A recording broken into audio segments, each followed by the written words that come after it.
Hello friends, പുതിയൊരു വീഡിയോയിലേക്ക് സ്വാഗതം. ഇന്ന് നമുക്ക് SCERT 8ാം സ്റ്റാൻഡേർഡിലെ സാമൂഹ്യശാസ്ത്രം 5ാമത്തെ അധ്യായം പഠിക്കാം. ഇന്ത്യൻ ഭരണഘടന, അവകാശങ്ങളും കർത്തവ്യങ്ങളും. അപ്പോൾ ഇതിൻ്റെ നോട്ട്സ് ടെലഗ്രാം ചാനലിൽ ഇട്ടേക്കാം. ടെലഗ്രാം ചാനലിൻ്റെ ലിങ്ക് ഫസ്റ്റ് കമൻ്റായിട്ട് പിൻ ചെയ്തിട്ടുണ്ട്. അപ്പോൾ വീഡിയോയിലേക്ക് പോകാം. സമത്വത്തിൻ്റെ ആഭാവത്തിൽ സ്വാതന്ത്ര്യം അനേകരുടെ മേൽ ചുരുക്കം ചിലരുടെ ആധിപത്യം സൃഷ്ടിക്കും. സ്വാതന്ത്ര്യത്തിൻ്റെ ആഭാവത്തിലുള്ള സമത്വം വ്യക്തി മുന്നേറ്റങ്ങളെ ഹനിക്കും. സാഹോദര്യത്തിൻ്റെ ആഭാവത്തിൽ സമത്വത്തിനും സ്വാതന്ത്ര്യത്തിനും സ്വാഭാവികത കൈവരിക്കാൻ കഴിയില്ല. Doctor BR Ambedkar, constituent assembly, November 25, 1949. നമ്മുടെ ഭരണഘടനാ ശില്പിയായ ഡോക്ടർ BR അംബേദ്കർ 1949 നവംബർ 25 ഭരണഘടനാ നിർമ്മാണ സഭയിൽ നടത്തിയ പ്രസംഗത്തിൻ്റെ പ്രസക്ത ഭാഗമാണ് മുകളിൽ നൽകിയിരിക്കുന്നത്. സമത്വത്തിൻ്റെയും സ്വാതന്ത്ര്യത്തിൻ്റെയും സാഹോദര്യത്തിൻ്റെയും പ്രാധാന്യമാണ് ഈ വാക്കുകളിൽ നിന്നും വ്യക്തമാകുന്നത്. ഇന്ത്യൻ ഭരണഘടനയുടെ ആമുഖത്തിൽ നീതി, സ്വാതന്ത്ര്യം, സമത്വം, സാഹോദര്യം എന്നിവ എല്ലാ പൗരന്മാർക്കുമായി സംരക്ഷിക്കുമെന്ന് പ്രഖ്യാപിക്കുന്നുണ്ട്. മൗലിക അവകാശങ്ങളായും രാഷ്ട്രനയത്തിൻ്റെ നിർദ്ദേശക തത്വങ്ങളായും ഇവയെ ഭരണഘടനയിൽ ഉൾപ്പെടുത്തിയിരിക്കുന്നു. അതോടൊപ്പം രാഷ്ട്രത്തോടും സമൂഹത്തോടും പൗരർ പുലർത്തേണ്ട മൗലിക കർത്തവ്യങ്ങളും ഭരണഘടനയിൽ പ്രതിപാദിച്ചിരിക്കുന്നു. ഇന്ത്യൻ ഭരണഘടനയിൽ പ്രതിപാദിച്ചിട്ടുള്ള അവകാശങ്ങളും നിർദ്ദേശക തത്വങ്ങളും കർത്തവ്യങ്ങളുമാണ് ഈ പാഠത്തിൽ ചർച്ച ചെയ്യുന്നത്. ഭരണഘടനാ നിർമ്മാണ സഭ 1946 ഡിസംബർ 6 എന്നാണ് 1946 ഡിസംബർ 6 ഭരണഘടനാ നിർമ്മാണ സഭ നിലവിൽ വന്നത്. ഡോക്ടർ രാജേന്ദ്ര പ്രസാദ് ആയിരുന്നു സഭയുടെ അധ്യക്ഷൻ. ഭരണഘടനാ നിർമ്മാണ സഭയുടെ അധ്യക്ഷൻ ആരാണ്? ഡോക്ടർ രാജേന്ദ്ര പ്രസാദ്. ഇന്ത്യയുടെ പ്രഥമ പ്രധാനമന്ത്രിയായ ജവഹർലാൽ നെഹ്റു 3 പ്രധാന ഉപസമിതികളുടെ അധ്യക്ഷനായിരുന്നു. ആരാണ്? ഇന്ത്യയുടെ പ്രഥമ പ്രധാനമന്ത്രി ജവഹർലാൽ നെഹ്റു 3 പ്രധാന ഉപസമിതികളുടെ അധ്യക്ഷനായിരുന്നു. രൂപീകരണ വേളയിൽ 389 അംഗങ്ങളുണ്ടായിരുന്ന സഭ 1947 സ്വാതന്ത്ര്യലബ്ധിക്ക് ശേഷം 299 അംഗങ്ങളായി പുനഃസംഘടിപ്പിക്കപ്പെട്ടു. അപ്പം തുടക്കത്തിൽ എത്ര പേരാണ് ഉണ്ടായിരുന്നത്? ഭരണഘടനാ നിർമ്മാണ സഭയിൽ 389 അംഗങ്ങളാണ് ഭരണഘടനാ നിർമ്മാണ സഭ തുടങ്ങിയ സമയത്ത് ഉണ്ടായിരുന്നത്. പിന്നീട് എന്നാണ് 1947 സ്വാതന്ത്ര്യ ലബ്ധിക്ക് ശേഷം 299 അംഗങ്ങളായി പുനഃസംഘടിപ്പിക്കപ്പെട്ടു. അവകാശങ്ങൾ. എന്താണ് അവകാശങ്ങൾ? അവകാശങ്ങൾ എന്നാൽ ഉന്നയിക്കപ്പെടുന്ന അവകാശവാദങ്ങളിൽ സമൂഹം സ്വീകരിക്കുകയും രാഷ്ട്രം നിയമം വഴി അംഗീകരിച്ച് നടപ്പിലാക്കുകയും ചെയ്യുന്നവയാണ്. വ്യക്തികൾക്ക് അവകാശങ്ങളുണ്ടെന്ന് ഉറപ്പുവരുത്തേണ്ടത് ജനാധിപത്യ സംവിധാനങ്ങളുടെ ഉത്തരവാദിത്വമാണ്. ഇവ നിയമം വഴി നടപ്പിലാക്കേണ്ടത് ഗവൺമെൻറ്റാണ്. അപ്പം ഒരു വ്യക്തിയുടെ അവകാശങ്ങളെ നിയമം വഴി നടപ്പിലാക്കേണ്ടത് ആരാണ്? ഗവൺമെൻറ്റാണ്. അതിനായി മിക്ക ജനാധിപത്യ രാജ്യങ്ങളുടെയും ഭരണഘടനയിൽ ഒരു പട്ടിക ഉൾപ്പെടുത്തിയിട്ടുണ്ട്. ഈ അവകാശങ്ങളുടെ പട്ടിക വ്യക്തികളുടെ അവകാശങ്ങളിൽ ഇടപെടുന്നതിന് ഗവൺമെൻറ്റിന് ചില പരിമിതികൾ ഏർപ്പെടുത്തിയിരിക്കുന്നു. കൂടാതെ അവകാശ ലംഘനമുണ്ടായാൽ അതിനുള്ള പരിഹാരവും ഉറപ്പാക്കുന്നു. മൗലിക അവകാശങ്ങൾ അഥവാ ഫണ്ടമെൻ്റൽ റൈറ്റ്സ്.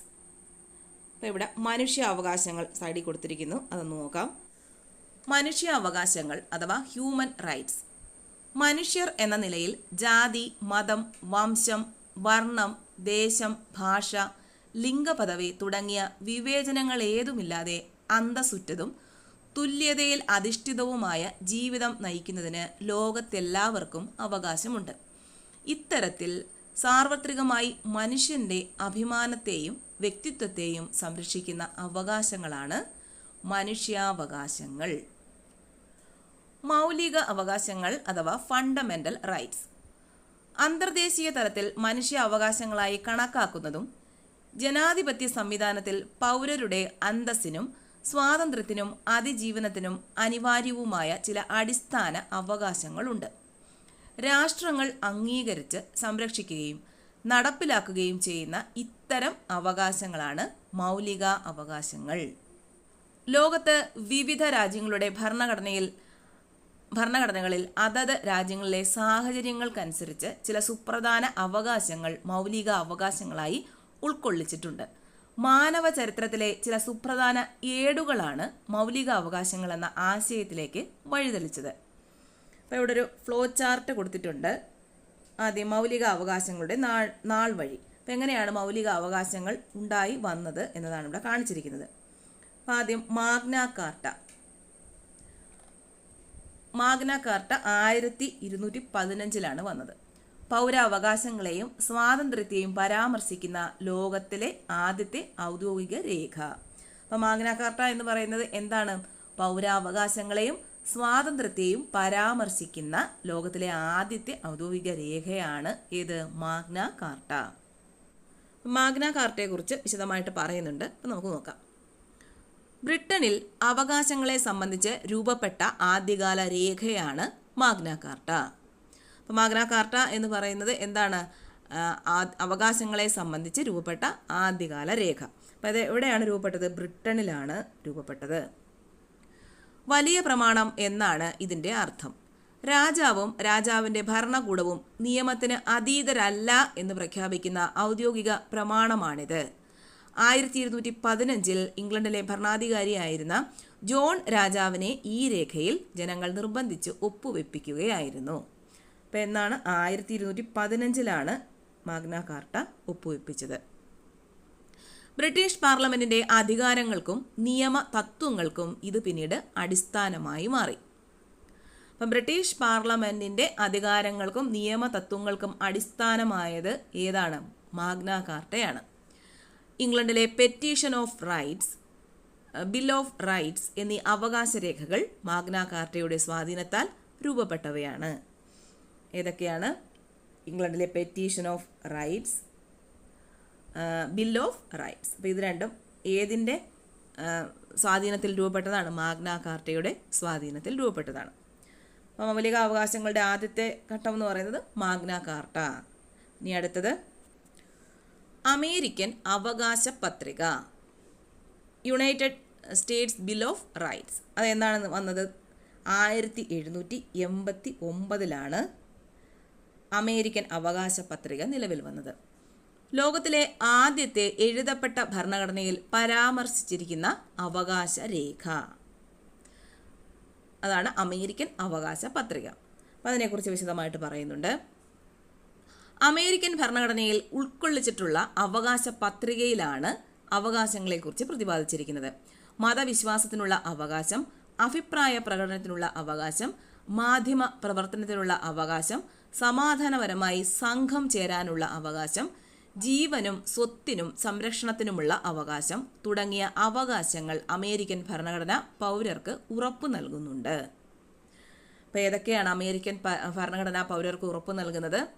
മതവിശ്വാസത്തിനുള്ള അവകാശം, അഭിപ്രായ പ്രകടനത്തിനുള്ള അവകാശം, മാധ്യമ പ്രവർത്തനത്തിനുള്ള അവകാശം, സമാധാനപരമായി സംഘം ചേരാനുള്ള അവകാശം, ജീവനും സ്വത്തിനും സംരക്ഷണത്തിനുമുള്ള അവകാശം തുടങ്ങിയ അവകാശങ്ങൾ. ഇനി അടുത്തത് വരുന്നത് ഫ്രഞ്ച് വിപ്ലവത്തെ തുടർന്നുണ്ടായ മനുഷ്യ അവകാശ പ്രഖ്യാപനം. അതാണ് അടുത്തതായിട്ട് വരുന്നത്.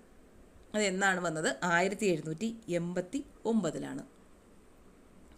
ലോകരാജ്യങ്ങളെ സ്വാധീനിച്ച മനുഷ്യ അവകാശങ്ങളെ നിർവചിക്കുന്ന അവകാശ പ്രമാണം. അപ്പം ലോകരാജ്യങ്ങളെ സ്വാധീനിച്ച മനുഷ്യാവകാശങ്ങളെ നിർവചിക്കുന്ന അവകാശ പ്രമാണം ഏത് എന്ന് ക്വസ്റ്റ്യൻ ചോദിച്ചാൽ ഏതാണ്? ഫ്രഞ്ച് വിപ്ലവത്തെ തുടർന്നുണ്ടായ മനുഷ്യാവകാശ പ്രഖ്യാപനം. അപ്പം എന്താണ് ഫ്രാൻസിലെ മനുഷ്യാവകാശ പ്രഖ്യാപനം? The declaration of the rights of man and of the citizen. 1789 ഫ്രാൻസിലെ ദേശീയ അസംബ്ലി പ്രഖ്യാപിച്ച അവകാശ രേഖയാണ് മനുഷ്യാവകാശ പ്രഖ്യാപനം. അപ്പം എന്താണ്? 1789. എല്ലാ പൗരർക്കും വ്യക്തിഗതവും കൂട്ടായതുമായ അവകാശങ്ങൾ ഈ രേഖ പ്രഖ്യാപിക്കുന്നുണ്ട്. പൗരർ ജന്മനാ സ്വതന്ത്രരും അവകാശങ്ങളിൽ തുല്യതയുള്ളവരുമാണെന്നും സാമൂഹിക വ്യത്യാസങ്ങൾ പൊതുനന്മയുടെ അടിസ്ഥാനത്തിൽ മാത്രമേ സ്ഥാപിക്കപ്പെടുകയുള്ളൂവെന്നും ഈ പ്രഖ്യാപനം പറയുന്നു. ഇനി അടുത്തതായിട്ട് വരുന്നത് ഐക്യരാഷ്ട്ര സംഘടനയുടെ സാർവദേശീയ മനുഷ്യാവകാശ പ്രഖ്യാപനം. അതെന്നാണ് നടന്നത്? 1948 universal declaration of human rights. എല്ലാ അംഗരാജ്യങ്ങളിലും നടപ്പിലാക്കുന്നതിനായി ഐക്യരാഷ്ട്ര സംഘടന പുറപ്പെടുവിച്ച അവകാശ രേഖ. അതാണ് സാർവദേശീയ മനുഷ്യാവകാശ പ്രഖ്യാപനം. മുകളിൽ കൊടുത്തിരിക്കുന്ന അവകാശ രേഖകൾ മൗലിക അവകാശങ്ങൾ എന്ന ആശയത്തിന്റെ രൂപീകരണത്തിൽ സുപ്രധാന പങ്കുവഹിച്ചിട്ടുണ്ട്. ഏതൊക്കെയാണ്? മാഗ്ന കാർട്ട, അമേരിക്കൻ അവകാശ പത്രിക, ഫ്രഞ്ച് വിപ്ലവത്തെ തുടർന്നുണ്ടായ മനുഷ്യാവകാശ പ്രഖ്യാപനം, ഐക്യരാഷ്ട്ര സംഘടനയുടെ സാർവദേശീയ മനുഷ്യാവകാശ പ്രഖ്യാപനം. പല ജനാധിപത്യ രാജ്യങ്ങളിലെയും ഭരണഘടനയിൽ മൗലിക അവകാശങ്ങൾ ഉൾപ്പെടുത്തിയതിൽ ഇവ സ്വാധീനം ചെലുത്തിയിട്ടുണ്ട്. നമ്മുടെ ഭരണഘടനയിലും ചില അവകാശങ്ങൾ മൗലിക അവകാശങ്ങളായി ഉൾക്കൊള്ളിച്ചിട്ടുണ്ട്. ഇപ്പോൾ ഇനി നമ്മൾ പഠിക്കാൻ പോകുന്നത് മൗലിക അവകാശങ്ങൾ ഇന്ത്യൻ ഭരണഘടനയിൽ. ഇന്ത്യൻ ഭരണഘടനയിൽ മൗലിക അവകാശങ്ങൾ ഉൾപ്പെടുത്തുന്നതിൽ ഭരണഘടനാ നിർമ്മാതാക്കളെ സ്വാധീനിച്ച നിരവധി ഘടകങ്ങളുണ്ട്. ബ്രിട്ടീഷ് ഭരണകാലത്ത് ഇന്ത്യൻ ജനത അനുഭവിക്കേണ്ടി വന്ന അവകാശ നിഷേധങ്ങളാണ് അതിൽ പ്രധാനം. സ്വാതന്ത്ര്യ സമരം ഉയർത്തിപ്പിടിച്ച മൂല്യങ്ങൾ, ഇന്ത്യൻ നവോത്ഥാന പ്രസ്ഥാനത്തിന്റെ ആശയങ്ങൾ എന്നിവ ഭരണഘടനയിലെ മൗലിക അവകാശങ്ങളെ സ്വാധീനിച്ച മറ്റ് ഘടകങ്ങളാണ്. മറ്റ് രാജ്യങ്ങളുടെ ഭരണഘടനകളിൽ പരാമർശിച്ചിട്ടുള്ള അവകാശങ്ങളും മൗലിക അവകാശങ്ങളുടെ നാൾ വഴികളായ അവകാശ രേഖകളും നമ്മുടെ ഭരണഘടനയിലെ മൗലിക അവകാശങ്ങളെ സ്വാധീനിച്ചിട്ടുണ്ട്. ഇന്ത്യൻ ഭരണഘടനയുടെ ഭാഗം 3 മൗലിക അവകാശങ്ങൾ ഉൾച്ചേർത്തിരിക്കുന്നത്. അപ്പോൾ എവിടെയാണ് മൗലിക അവകാശങ്ങൾ ഉൾപ്പെടുത്തിയിരിക്കുന്നത്? ഇന്ത്യൻ ഭരണഘടനയുടെ ഭാഗം 3. സാധാരണയായി നിയമപരമായ അവകാശങ്ങളെ സംരക്ഷിക്കുകയും നടപ്പിലാക്കുകയും ചെയ്യുന്നത് സാധാരണ നിയമങ്ങളാണ്. എന്നാൽ മൗലിക അവകാശങ്ങളെ സംരക്ഷിക്കുന്നതും ഉറപ്പുവരുത്തുന്നതും ഭരണഘടനയാണ്. അപ്പം മൗലിക അവകാശങ്ങളെ സംരക്ഷിക്കുന്നതും ഉറപ്പുവരുത്തുന്നതും ആരാണ്? ഭരണഘടന. ഭരണഘടന ഉറപ്പ് നൽകുന്ന മൗലിക അവകാശങ്ങൾ എന്തൊക്കെയാണെന്ന് പരിശോധിക്കാം. അപ്പം അതിനു മുമ്പ് ഭരണഘടനാ ദിനം നവംബർ 26 ഇന്ത്യയിൽ ഭരണഘടനാ ദിനമായി ആചരിക്കുന്നു. അപ്പം എന്നാണ് ഭരണഘടനാ ദിനമായി ആചരിക്കുന്നത്? നവംബർ 26. നവംബർ 26 ഭരണഘടനാ ദിനമായി ആചരിക്കുന്നത്. 1949 നവംബർ 26 ഭരണഘടനാ നിർമ്മാണ സഭ ഇന്ത്യൻ ഭരണഘടന അംഗീകരിച്ചതിൻ്റെ ഓർമ്മയ്ക്കായാണ് ഈ ദിനം ആചരിക്കുന്നത്. എന്നാണ് 1949 നവംബർ 26 എന്നാണ് ഭരണഘടനാ നിർമ്മാണ സഭ ഇന്ത്യൻ ഭരണഘടന അംഗീകരിച്ചത്. ഇനി നമുക്ക് അവകാശങ്ങൾ, ഭരണഘടന ഉറപ്പു നൽകുന്ന മൗലിക അവകാശങ്ങൾ എന്തൊക്കെയാണെന്ന് നോക്കാം. സമത്വത്തിനുള്ള അവകാശം, റൈറ്റ് ഓഫ് ഇക്വാളിറ്റി. നമ്മുടെ രാജ്യത്ത് എല്ലാവർക്കും നിയമത്തിന് മുന്നിൽ തുല്യതയും തുല്യ നിയമ സംരക്ഷണവും ഉറപ്പുവരുത്തുന്ന അവകാശമാണ് സമത്വത്തിനുള്ള അവകാശം. ഈ അവകാശപ്രകാരം മതം, വർഗം, ജാതി, ലിംഗം, ജനനസ്ഥലം തുടങ്ങിയവയുടെ അടിസ്ഥാനത്തിൽ യാതൊരു വിവേചനവും പാടുള്ളതല്ല. ഇതോടൊപ്പം ഹോട്ടലുകൾ, കടകൾ, കിണറുകൾ, കുളങ്ങൾ, പൊതു സ്നാനഘട്ടങ്ങൾ, പൊതുനിരത്തുകൾ എന്നിവിടങ്ങളിൽ തുല്യപ്രവേശനവും ഉറപ്പു നൽകുന്നു. പൊതുജോലികളിലെ അവസര സമത്വവും തൊട്ടുകൂടായ്മ നിരോധനവും സ്ഥാനപ്പേരുകൾ നിർത്തലാക്കലും ഈ അവകാശപ്രകാരം ഉറപ്പുവരുത്തുന്നു. അതാണ് സമത്വത്തിനുള്ള അവകാശം. ഇനി അടുത്തതായിട്ട് വരുന്ന സ്വാതന്ത്ര്യത്തിനുള്ള അവകാശം, റൈറ്റ് ടു ഫ്രീഡം. ദീർഘകാലം വൈദേശിക ആധിപത്യത്തിനു കീഴിൽ കഴിയേണ്ടി വന്ന ഇന്ത്യൻ ജനതയുടെ അഭിലാഷമാണ് സ്വാതന്ത്ര്യത്തിനുള്ള അവകാശം എന്ന മൗലിക അവകാശത്തിൽ പ്രതിഫലിക്കുന്നത്. ഭരണഘടനയുടെ 19 മുതൽ 22 വരെയുള്ള അനുച്ഛേദങ്ങൾ ഇതുപ്രകാരം സ്വാതന്ത്ര്യത്തിനുള്ള അവകാശങ്ങളും യുക്തിസഹജമായ നിയന്ത്രണങ്ങളും വിശദീകരിക്കുന്നു. 19 മുതൽ 22 വരെ. അനുച്ഛേദം 19 പരാമർശിച്ചിട്ടുള്ള സ്വാതന്ത്ര്യങ്ങൾ താഴെ പറയുന്നവയാണ്. അപ്പം അനുച്ഛേദം 19 പറയുന്ന സ്വാതന്ത്ര്യങ്ങൾ ഏതൊക്കെയാണ്? അഭിപ്രായ പ്രകടനത്തിനും ആവിഷ്കാരത്തിനുമുള്ള സ്വാതന്ത്ര്യം, സമാധാനപരമായി സമ്മേളിക്കാനുള്ള സ്വാതന്ത്ര്യം, സംഘടനകൾ രൂപീകരിക്കാനുള്ള സ്വാതന്ത്ര്യം, ഇന്ത്യയിൽ എവിടെയും സ്വതന്ത്രമായി സഞ്ചരിക്കാനുള്ള സ്വാതന്ത്ര്യം, ഇന്ത്യയിൽ എവിടെയും സ്ഥിരമായി താമസിക്കാനുള്ള സ്വാതന്ത്ര്യം, ഇഷ്ടമുള്ള തൊഴിൽ, വ്യവസായം, കച്ചവടം എന്നിവയിൽ ഏർപ്പെടുന്നതിനുള്ള സ്വാതന്ത്ര്യം. അപ്പോൾ ഇതൊക്കെയാണ് അനുച്ഛേദം 19 പരാമർശിച്ചിട്ടുള്ള സ്വാതന്ത്ര്യങ്ങൾ. ഇവ കൂടാതെ വിദ്യാഭ്യാസത്തിനുള്ള അവകാശം, ജീവനും വ്യക്തി സ്വാതന്ത്ര്യത്തിനുമുള്ള അവകാശം തുടങ്ങിയ അവകാശങ്ങൾ 20 മുതൽ 22 വരെയുള്ള അനുച്ഛേദങ്ങളിൽ പ്രതിപാദിക്കുന്നുണ്ട്. അപ്പോൾ 20 മുതൽ 22 വരെ എന്തൊക്കെയാണ് പറയുന്നത്? വിദ്യാഭ്യാസത്തിനുള്ള അവകാശം, ജീവനും വ്യക്തി സ്വാതന്ത്ര്യത്തിനുമുള്ള അവകാശം തുടങ്ങിയവ. രാജ്യത്തിൻ്റെ അഖണ്ഡത, പരമാധികാരം, സുരക്ഷിതത്വം തുടങ്ങിയ സാഹചര്യങ്ങളിൽ ഈ സ്വാതന്ത്ര്യങ്ങൾ യുക്തിസഹജമായ നിയന്ത്രണങ്ങൾക്ക് വിധേയമാണ്. ഇനി വിദ്യാഭ്യാസ അവകാശ നിയമം, റൈറ്റ് ടു എഡ്യൂക്കേഷൻ ആക്ട് 2009 എന്നാണ് വിദ്യാഭ്യാസ അവകാശ നിയമം നിലവിൽ വന്നത്. 2009 2002 86 ഭരണഘടനാ ഭേദഗതിയിലൂടെ അനുച്ഛേദം 21A പ്രകാരമാണ് വിദ്യാഭ്യാസം മൗലിക അവകാശമായി പ്രഖ്യാപിക്കപ്പെട്ടത്. അപ്പോൾ എന്നാണ് 2002 86 ഭരണഘടനാ ഭേദഗതിയിലൂടെ അനുച്ഛേദം 21A. അപ്പോൾ അനുച്ഛേദം 21A എന്താണ് പറയുന്നത്? വിദ്യാഭ്യാസം മൗലിക അവകാശമായി പ്രഖ്യാപിക്കപ്പെട്ടു. 2009 വിദ്യാഭ്യാസ അവകാശ നിയമം പാർലമെന്റ് അംഗീകരിച്ചു. 2009 2010 ഏപ്രിലിൽ നിയമം പ്രാബല്യത്തിൽ വന്നു. അപ്പോൾ വിദ്യാഭ്യാസ അവകാശ നിയമം പാർലമെന്റ് അംഗീകരിച്ചതെന്നാണ് 2009 നിലവിൽ വന്നതെന്നാണ് പ്രാബല്യത്തിൽ വന്നത് 2010 ഏപ്രിലിൽ. അപ്പോൾ അത് രണ്ടും തിരിഞ്ഞു പോകരുത്. പാർലമെന്റ് അംഗീകരിച്ചതാണ് 2009, 2010 ഏപ്രിലിൽ നിയമം പ്രാബല്യത്തിൽ വന്നു. ഈ നിയമപ്രകാരം 6 വയസ്സിനും 14 വയസ്സിനും ഇടയിലുള്ള എല്ലാ കുട്ടികൾക്കും സൗജന്യവും നിർബന്ധിതവും ഗുണനിലവാരമുള്ളതുമായ വിദ്യാഭ്യാസം ഉറപ്പാക്കി. അപ്പോൾ എന്താണ് ഈ നിയമപ്രകാരം നടന്നത്?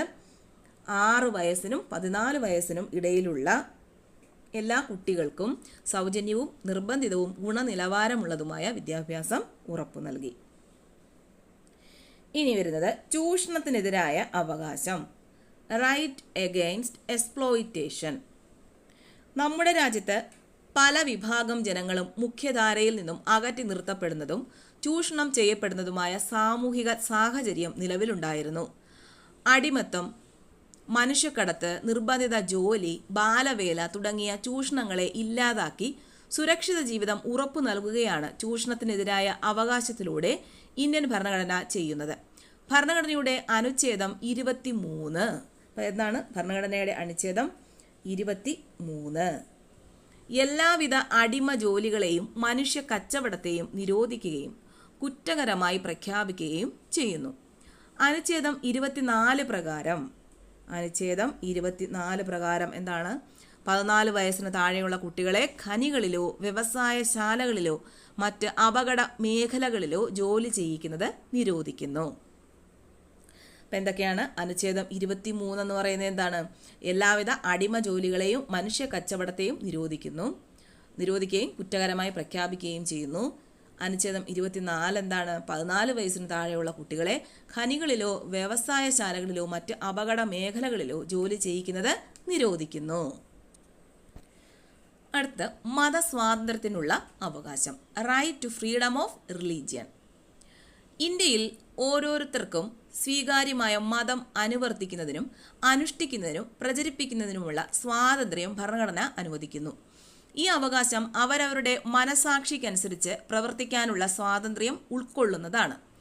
എല്ലാ മതങ്ങൾക്കും തുല്യ പരിഗണനയും തുല്യ സംരക്ഷണവും മതസ്വാതന്ത്ര്യത്തിനുള്ള അവകാശം ഉറപ്പു നൽകുന്നുണ്ട്. എന്നാൽ മേൽപ്പറഞ്ഞ അവകാശം പൊതുക്രമം, ആരോഗ്യം, ധാർമ്മികത എന്നിവയുടെ നിയന്ത്രണങ്ങൾക്ക് വിധേയമായിരിക്കും. അടുത്തത് സാംസ്കാരികവും വിദ്യാഭ്യാസപരവുമായ അവകാശങ്ങൾ. Cultural and educational rights. വൈവിധ്യങ്ങൾ നിറഞ്ഞ ഒരു രാജ്യമാണ് ഇന്ത്യ. മതപരവും ഭാഷാപരവും സാംസ്കാരികവുമായ ന്യൂനപക്ഷ വിഭാഗങ്ങൾ ഈ വൈവിധ്യത്തിൻ്റെ സവിശേഷതയാണ്. രാജ്യത്തിൻ്റെ ഏതെങ്കിലും ഒരു പ്രത്യേക ഭാഗത്തോ രാജ്യത്തൊട്ടാകെയോ മറ്റ് വിഭാഗങ്ങളെക്കാൾ എണ്ണത്തിൽ കുറവുള്ളവരും ഒരു പൊതുഭാഷയോ മതമോ സംസ്കാരമോ പിന്തുടരുന്നവരുമായ ജനവിഭാഗങ്ങളാണ് ന്യൂനപക്ഷങ്ങൾ. ന്യൂനപക്ഷ വിഭാഗങ്ങൾക്ക് അവരുടെ സംസ്കാരവും ഭാഷയും ലിപിയും സംരക്ഷിക്കുന്നതിനും വികസിപ്പിക്കുന്നതിനുമുള്ള മാർഗങ്ങളാണ് സാംസ്കാരികവും വിദ്യാഭ്യാസപരവുമായ അവകാശങ്ങൾ.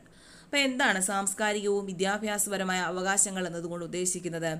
ന്യൂനപക്ഷ വിഭാഗങ്ങൾക്ക് അവരുടെ സംസ്കാരവും ഭാഷയും ലിപികളും സംരക്ഷിക്കുന്നതിനും വികസിപ്പിക്കുന്നതിനുമുള്ള മാർഗങ്ങളാണ് സാംസ്കാരികവും വിദ്യാഭ്യാസപരമായ അവകാശങ്ങൾ. ഇതുപ്രകാരം മതപരവും ഭാഷാപരവും സാംസ്കാരികവുമായ എല്ലാ ന്യൂനപക്ഷങ്ങൾക്കും അവരുടേതായ വിദ്യാഭ്യാസ സ്ഥാപനങ്ങൾ സ്ഥാപിക്കുന്നതിനും നടത്തുന്നതിനുമുള്ള അവകാശമുണ്ട്. അതിലൂടെ അവർക്ക് സ്വന്തം സംസ്കാരത്തെ സംരക്ഷിക്കാനും പരിപോഷിപ്പിക്കുവാനും സാധിക്കും. അടുത്തത് ഭരണഘടനാപരമായ പരിഹാരങ്ങൾക്കുള്ള അവകാശം. Right to constitutional remedies. വ്യക്തിയുടെ രക്ഷയ്ക്കും ഭദ്രതയ്ക്കും നൽകാവുന്ന അതിശ്രേഷ്ഠമായ പരിരക്ഷകളിലൊന്നാണ് ഭരണഘടനാപരമായ പരിഹാരങ്ങൾക്കുള്ള അവകാശം. മേൽപ്പറഞ്ഞ മൗലിക അവകാശങ്ങളിൽ ഏതെങ്കിലും ലംഘിക്കപ്പെടുന്ന പക്ഷം അവ പുനഃസ്ഥാപിച്ച് കിട്ടുന്നതിന് അനുച്ഛേദം 32 പ്രകാരം സുപ്രീം കോടതിയെയും 32 പ്രകാരം ആരെയാണ് സമീപിക്കേണ്ടത്? സുപ്രീം കോടതിയെയും അനുച്ഛേദം 226 പ്രകാരം ഹൈക്കോടതികളെയും സമീപിക്കാവുന്നതാണ്. സുപ്രീം കോടതിയും ഹൈക്കോടതികളും റിട്ടുകളിലൂടെയാണ് മൗലികാവകാശങ്ങൾ പുനഃസ്ഥാപിക്കുന്നത്. മൗലികാവകാശങ്ങൾ സംരക്ഷിക്കുന്നതിനായി സുപ്രീം കോടതിയോ ഹൈക്കോടതിയോ പുറപ്പെടുവിക്കുന്ന ഉത്തരവുകളും നിർദ്ദേശങ്ങളുമാണ് റിട്ടുകൾ. അപ്പോൾ എന്താണ് റിട്ടുകൾ എന്ന് പറയുന്നത്? മൗലിക അവകാശങ്ങൾ സംരക്ഷിക്കുന്നതിനായി സുപ്രീം കോടതിയോ ഹൈക്കോടതിയോ പുറപ്പെടുവിക്കുന്ന ഉത്തരവുകളും നിർദ്ദേശങ്ങളും, അതാണ് റിട്ടുകൾ. ഇന്ത്യൻ ഭരണഘടനയുടെ ഹൃദയവും ആത്മാവുമാണ് ഈ അവകാശമെന്ന് ഡോക്ടർ BR അംബേദ്കർ വിശേഷിപ്പിക്കുന്നു. അപ്പോൾ ഇന്ത്യൻ ഭരണഘടനയുടെ ഹൃദയവും ആത്മാവും ഏതാണ്? റിട്ടുകൾ എന്നാണ് ഡോക്ടർ BR അംബേദ്കർ വിശേഷിപ്പിക്കുന്നത്. ഇനി മൗലിക അവകാശങ്ങൾ നമ്മൾ ഇത്രയും നേരം പഠിച്ചത് എല്ലാം കൂടെ ഒരുമിച്ച് അങ്ങ് പറയുന്നു. സമത്വത്തിനുള്ള അവകാശം 14 മുതൽ 18 വരെ. സ്വാതന്ത്ര്യത്തിനുള്ള അവകാശം അനുച്ഛേദം 19 മുതൽ 22 വരെ. ചൂഷണത്തിനെതിരായ അവകാശം അനുച്ഛേദം 23, 24. മത സ്വാതന്ത്ര്യത്തിനുള്ള അവകാശം അനുച്ഛേദം 25 മുതൽ 28 വരെ. സാംസ്കാരികവും വിദ്യാഭ്യാസപരമായ അവകാശങ്ങൾ അനുച്ഛേദം 29 മുതൽ 30 വരെ. ഭരണഘടനാപരമായ പരിഹാരങ്ങൾക്കുള്ള അവകാശം അനുച്ഛേദം 32. അപ്പോൾ ഇന്ത്യൻ ഭരണഘടനയുടെ ഹൃദയവും ആത്മാവും എന്ന് അംബേദ്കർ വിശേഷിപ്പിച്ചത് അനുച്ഛേദം 32. അപ്പോൾ ഇനി പറയുന്നത് വിവിധ തരത്തിലുള്ള റിട്ടുകളെ കുറിച്ചാണ്. ഏതൊക്കെയാണ്? Habeas corpus. അന്യായമായി തടങ്കലിൽ വെച്ചിട്ടുള്ള ഒരാളെ കോടതിക്ക് മുമ്പാകെ ഹാജരാക്കാൻ ആവശ്യപ്പെട്ടുകൊണ്ട് കോടതി പുറപ്പെടുവിക്കുന്ന ഉത്തരവ്, അതാണ് ഹേബിയസ് കോർപ്പസ്. മാൻഡമസ്. ഒരു ഉദ്യോഗസ്ഥൻ തൻ്റെ നിയമപരമായ കർത്തവ്യം നിറവേറ്റാതിരിക്കുന്നത് മൂലം മറ്റൊരു വ്യക്തിയുടെ അവകാശം ഹനിക്കപ്പെടുന്നതായി കോടതി കണ്ടെത്തുമ്പോൾ പുറപ്പെടുവിക്കുന്ന ഉത്തരവ്. പ്രൊഹിബിഷൻ. തങ്ങളുടെ അധികാരപരിധിയിൽ വരാത്ത ഒരു കേസ് കീഴ്ക്കോടതികൾ പരിഗണിക്കുന്നത് വിലക്കിക്കൊണ്ടുള്ള സുപ്രീം കോടതിയുടെയോ ഹൈക്കോടതിയുടെയോ ഉത്തരവ്. കോ വാറണ്ടോ. ഒരു ഉദ്യോഗസ്ഥൻ അർഹതയില്ലാത്ത സ്ഥാനം വഹിക്കുന്നത് തടഞ്ഞുകൊണ്ട് കോടതി പുറപ്പെടുവിക്കുന്ന ഉത്തരവ്. സെർഷ്യോറൈ. ഒരു കീഴ്ക്കോടതിയുടെ പരിഗണനയിലിരിക്കുന്ന കേസ് മേൽക്കോടതിയിലേക്ക് കൈമാറ്റം ചെയ്യാനുള്ള ഉത്തരവ്. അങ്ങനെ 5 തരത്തിലുള്ള റിട്ടുകളാണ് നമുക്ക് ഉള്ളത്. ഇനി വരുന്നത് രാഷ്ട്രനയത്തിൻ്റെ നിർദ്ദേശക തത്വങ്ങൾ. ഇപ്പോൾ റിട്ടുകൾ നല്ലോണം പഠിച്ചു വെക്കുക, പല പ്രാവശ്യം ചോദിച്ചിട്ടുള്ളതാണ് കേട്ടോ. രാഷ്ട്രനയത്തിൻ്റെ നിർദ്ദേശക തത്വങ്ങളാണ് ഈ പഠിക്കുന്നത്. Directive principles of state policy. അവകാശങ്ങൾക്കും സ്വാതന്ത്ര്യങ്ങൾക്കുമൊപ്പം സാമൂഹിക സാമ്പത്തിക നീതിക്കും തുല്യ പ്രാധാന്യമുണ്ട്. ഇത് കൈവരിക്കുന്നതിനുള്ള ആശയങ്ങളാണ് രാഷ്ട്രനയത്തിൻ്റെ നിർദ്ദേശക തത്വങ്ങളിൽ ഉൾപ്പെടുത്തിയിട്ടുള്ളത്. എല്ലാ വിഭാഗം ജനങ്ങളുടെയും ക്ഷേമവും പുരോഗതിയും ഉറപ്പുവരുത്തിക്കൊണ്ട് ക്ഷേമരാഷ്ട്രം സ്ഥാപിക്കുകയാണ് ഇതിൻ്റെ ലക്ഷ്യം. നിർദ്ദേശക തത്വത്തിൻ്റെ ലക്ഷ്യം എന്താണ്? ക്ഷേമരാഷ്ട്രം സ്ഥാപിക്കുക. ക്ഷേമരാഷ്ട്രം സ്ഥാപിക്കുകയാണ് നിർദ്ദേശക തത്വത്തിൻ്റെ ലക്ഷ്യങ്ങൾ. മൗലിക അവകാശങ്ങളിൽ നിന്നും വ്യത്യസ്തമായി ഇവ കോടതിയുടെ പിൻബലത്തോടെ നടപ്പാക്കാൻ കഴിയുന്നവയല്ല. അതേസമയം സർക്കാരുകൾ നയങ്ങളും പരിപാടികളും ആവിഷ്കരിക്കുമ്പോൾ നിർദ്ദേശക തത്വങ്ങൾക്ക് മതിയായ പരിഗണന നൽകേണ്ടതുണ്ട്. ഭരണഘടനയുടെ ഭാഗം 4 അനുച്ഛേദം 36 മുതൽ 51 വരെയാണ് നിർദ്ദേശക തത്വങ്ങൾ ഉൾക്കൊള്ളിച്ചിരിക്കുന്നത്. അപ്പം എവിടെയാണ് ഭരണഘടനയുടെ ഭാഗം 4 അനുച്ഛേദം 36 മുതൽ 51 വരെയാണ് എന്തോ ഉള്ളത്? നിർദ്ദേശക തത്വങ്ങളുള്ളത്. ഭരണ നിർവഹണത്തിലും നിയമനിർമ്മാണത്തിലും സർക്കാരുകൾ പാലിക്കേണ്ട നിർദ്ദേശങ്ങളാണിവ. രാഷ്ട്രത്തിൻ്റെ സാമ്പത്തിക, സാമൂഹിക, വിദ്യാഭ്യാസ, അന്താരാഷ്ട്ര വിഷയങ്ങളെ എല്ലാം സ്പർശിക്കുന്ന വിപുലമായ ആശയങ്ങളാണ് നിർദ്ദേശക തത്വങ്ങളിൽ ഉൾക്കൊള്ളുന്നത്. രാഷ്ട്രനയത്തിൻ്റെ നിർദ്ദേശക തത്വങ്ങളിൽ ഉദാര ആശയങ്ങൾ, സോഷ്യലിസ്റ്റ് ആശയങ്ങൾ, ഗാന്ധിയൻ ആശയങ്ങൾ എന്നിങ്ങനെ 3ആയി തരംതിരിക്കാം. അപ്പം രാഷ്ട്രനയത്തിൻ്റെ നിർദ്ദേശക തത്വങ്ങളെ എങ്ങനെയാണ് നമുക്ക് തരംതിരിക്കാവുന്നത്? ഉദാര ആശയങ്ങൾ, സോഷ്യലിസ്റ്റ് ആശയങ്ങൾ, ഗാന്ധിയൻ ആശയങ്ങൾ. ഓരോന്ന് എന്തൊക്കെയാണെന്ന് നോക്കാം. ഉദാര ആശയങ്ങൾ: അന്താരാഷ്ട്ര സമാധാനവും സുരക്ഷിതത്വവും അഭിവൃദ്ധിപ്പെടുത്തുക, പൗരർക്ക് ഏകരൂപമായ നിയമസംഹിത, തുല്യനീതിയും സൗജന്യ നിയമ സഹായവും, 6 വയസ്സിൽ താഴെയുള്ള കുട്ടികൾക്ക് പരിചരണവും വിദ്യാഭ്യാസവും വ്യവസ്ഥ ചെയ്യൽ, പരിസ്ഥിതി, കന്നുകാലി, വന്യജീവി സംരക്ഷണം. അതാണ് ഉദാര ആശയങ്ങൾ. ഇനി സോഷ്യലിസ്റ്റ് ആശയങ്ങൾ: തൊഴിലാളികൾക്ക് ജീവിക്കാൻ ആവശ്യമായ വേതനം, സ്ത്രീക്കും പുരുഷനും തുല്യ ജോലിക്ക് തുല്യവേതനം, വ്യവസായശാലകളുടെ നടത്തിപ്പിൽ തൊഴിലാളികളുടെ പങ്കാളിത്തം, തൊഴിൽ ചെയ്യുന്നതിനുള്ള അവകാശം, നീതിപൂർവകവും മാനുഷികവുമായ തൊഴിൽ സാഹചര്യങ്ങളും പ്രസവ ആനുകൂല്യങ്ങളും ഉറപ്പുവരുത്തുക. അത് സോഷ്യലിസ്റ്റ് ആശയങ്ങൾ. ഇനി ഗാന്ധിയൻ ആശയങ്ങൾ: ഗ്രാമപഞ്ചായത്തുകൾ സംഘടിപ്പിക്കുക, കുടിൽ വ്യവസായങ്ങൾ പരിപോഷിപ്പിക്കുക, കൃഷിയും മൃഗസംരക്ഷണവും ലഹരി പാനീയങ്ങളുടെയും ആരോഗ്യത്തിന് ഹാനികരമായ മരുന്നുകളുടെയും ഉപഭോഗത്തിനുള്ള നിരോധനം, പട്ടികജാതി പട്ടികവർഗ വിഭാഗങ്ങളുടെയും മറ്റു ദുർബല വിഭാഗങ്ങളുടെയും ഉന്നമനം. അതാണ് രാഷ്ട്രനയത്തിൻ്റെ നിർദ്ദേശക തത്വങ്ങളെ തരംതിരിച്ചിരിക്കുന്നത്. ഉദാര ആശയങ്ങൾ, സോഷ്യലിസ്റ്റ് ആശയങ്ങൾ, ഗാന്ധിയൻ ആശയങ്ങൾ. ഇനി മൗലിക അവകാശങ്ങളും നിർദ്ദേശക തത്വങ്ങളും വ്യത്യാസങ്ങൾ. അപ്പം എന്തൊക്കെയാണ് മൗലിക അവകാശങ്ങളും നിർദ്ദേശക തത്വങ്ങളും തമ്മിലുള്ള വ്യത്യാസങ്ങൾ? ഇന്ത്യൻ ഭരണഘടനയിൽ പ്രതിപാദിക്കുന്ന മൗലിക അവകാശങ്ങളും രാഷ്ട്രനയത്തിൻ്റെ നിർദ്ദേശക തത്വങ്ങളും പരസ്പര പൂരകങ്ങളാണ്. മൗലിക അവകാശങ്ങൾ ഗവൺമെൻറ്റിൻ്റെ അധികാരങ്ങൾക്ക് പരിധി നിർണ്ണയിക്കുമ്പോൾ നിർദ്ദേശക തത്വങ്ങൾ ചില കാര്യങ്ങൾ ചെയ്യാൻ ഗവൺമെൻറ്റിനെ പ്രേരിപ്പിക്കുന്നു. അപ്പോൾ എന്തൊക്കെയാണ് അത് തമ്മിലുള്ള വ്യത്യാസങ്ങൾ? മൗലികാവകാശങ്ങൾ എന്ന് പറയുന്നത് ഗവൺമെൻറ്റിൻ്റെ അധികാരങ്ങൾക്ക് പരിധി നിർണ്ണയിക്കുന്നു. ഗവൺമെൻറ്റിൻ്റെ അധികാരങ്ങൾക്ക് പരിധി നിർണ്ണയിക്കുന്നു. അപ്പോൾ നിർദ്ദേശക തത്വങ്ങൾ ചെയ്യുന്നത് എന്താണ്? ചില കാര്യങ്ങൾ ചെയ്യാൻ ഗവൺമെൻറ്റിനെ പ്രേരിപ്പിക്കുന്നു. അതാണ് നിർദ്ദേശക തത്വങ്ങൾ ചെയ്യുന്നത്. മൗലിക അവകാശങ്ങൾ പ്രധാനമായും വ്യക്തികളുടെ അവകാശങ്ങളെയാണ് സംരക്ഷിക്കുന്നത്. മൗലികാവകാശങ്ങൾ എന്താ ചെയ്യുന്നത്? വ്യക്തികളുടെ അവകാശങ്ങളെ സംരക്ഷിക്കുന്നു. എന്നാൽ നിർദ്ദേശക തത്വങ്ങൾ സമൂഹത്തിലെ എല്ലാ ജനവിഭാഗങ്ങളുടെയും ക്ഷേമം ഉറപ്പുവരുത്തുന്നു. മൗലിക അവകാശങ്ങൾ ലംഘിക്കപ്പെടുമ്പോൾ സുപ്രീം കോടതിയെയോ ഹൈക്കോടതിയോ സമീപിക്കാൻ സാധിക്കും. നിർദ്ദേശക തത്വങ്ങൾ ലംഘിക്കപ്പെട്ടാൽ കോടതിയെ സമീപിക്കാൻ സാധിക്കുകയില്ല. അപ്പോൾ മൗലിക അവകാശങ്ങൾ ലംഘിക്കപ്പെടുകയാണെങ്കിൽ നമുക്ക് എന്ത് ചെയ്യാം? സുപ്രീം കോടതിയെയോ ഹൈക്കോടതിയെയോ നമുക്ക് സമീപിക്കാം. പക്ഷെ നിർദ്ദേശക തത്വങ്ങൾ ലംഘിക്കപ്പെട്ടാൽ എന്ത് ചെയ്യാൻ പറ്റത്തില്ല? കോടതിയെ സമീപിക്കാൻ സാധിക്കില്ല. മൗലിക അവകാശങ്ങളിൽ ഭേദഗതി വരുത്തുന്നതിനായി സങ്കീർണമായ നടപടിക്രമങ്ങൾ ആവശ്യമാണ്. നിർദ്ദേശക തത്വങ്ങളുടെ ഭേദഗതി നടപടികൾ താരതമ്യേന ലളിതവും നിയമനിർമ്മാണത്തിലൂടെ നടപ്പിലാക്കാവുന്നതുമാണ്. വേറൊരു പ്രത്യേകത എന്താണ്?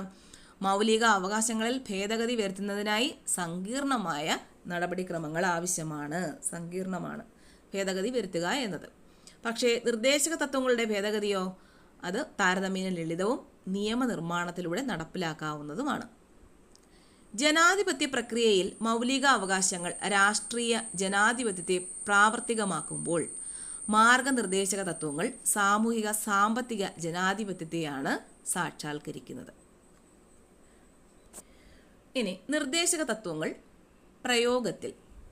സാമൂഹിക സാമ്പത്തിക നീതി ലക്ഷ്യം വെച്ചുകൊണ്ടുള്ള നിർദ്ദേശങ്ങളാണ് രാഷ്ട്രനയത്തിന്റെ നിർദ്ദേശക തത്വങ്ങളായി ഭരണഘടനയിൽ ഉൾക്കൊള്ളിച്ചിരിക്കുന്നത്. കാലാകാലങ്ങളിൽ ആവശ്യാനുസൃതം ഈ നിർദ്ദേശങ്ങൾ പലതും നിയമനിർമ്മാണത്തിലൂടെ നടപ്പിലാക്കാറുണ്ട്. ഗ്രാമപഞ്ചായത്തുകൾ സംഘടിപ്പിക്കുക എന്ന ഗാന്ധിയൻ ആശയമാണ് 1993 പഞ്ചായത്ത് രാജ് നഗരപാലികാ നിയമങ്ങളിലൂടെ നടപ്പിലാക്കിയിട്ടുള്ളത്. എന്നാണ് പഞ്ചായത്ത് രാജ് നഗരപാലികാ നിയമങ്ങൾ നിലവിൽ വന്നത്? 1993. ഉദാര ആശയമായ സൗജന്യ വിദ്യാഭ്യാസമാണ് 2009 വിദ്യാഭ്യാസ അവകാശ നിയമത്തിലൂടെ നടപ്പിലാക്കിയിട്ടുള്ളത്. 1986 പരിസ്ഥിതി സംരക്ഷണ നിയമവും ഉദാര ആശയത്തിന്റെ പ്രതിഫലനമാണ്. എന്നാണ് പരിസ്ഥിതി സംരക്ഷണ നിയമം നിലവിൽ വന്നത്? 1986. 1976 തുല്യവേതന നിയമം. 1976 തുല്യവേതന നിയമം നിലവിൽ വന്നത്. തുല്യവേതന നിയമം സോഷ്യലിസ്റ്റ് ആശയമായ സ്ത്രീക്കും പുരുഷനും തുല്യ ജോലിക്ക് തുല്യവേതനം എന്ന തത്വം പ്രാവർത്തികമാക്കുന്നതിനായി നടപ്പിലാക്കിയതാണ്.